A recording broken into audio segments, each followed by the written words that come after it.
সুপ্রিয় দর্শক, আসসালামু আলাইকুম।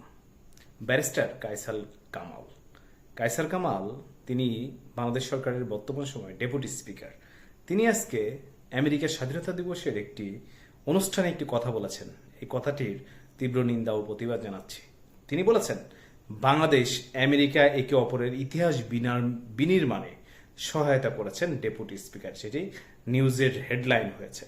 আমি আজকের এই আমেরিকার যে জাঁকজমকপূর্ণ আয়োজন হয়েছে সংসদ ভবনের, বাংলাদেশের স্বাধীনতা যারা চায়নি, বাংলাদেশের মানুষের পাকিস্তানের পক্ষ হয়ে বুলডোজার চালানোর জন্য সপ্তম নৌবহর পাঠানোর দেশটি কিভাবে বাংলাদেশের ইতিহাসের অংশ হতে পারে, কিভাবে বাংলাদেশের স্বাধীনতা সার্বভৌমত্বের অংশ হতে পারে, এটা ডেপুটি স্পিকার যদি একটু ব্যাখ্যা করে বলতেন।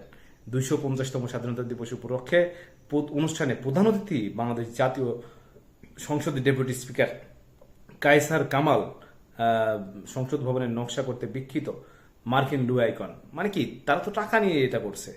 যাই হোক, সেখানেই আজকে এই কথাটি শুনতে হলো আমাদেরকে।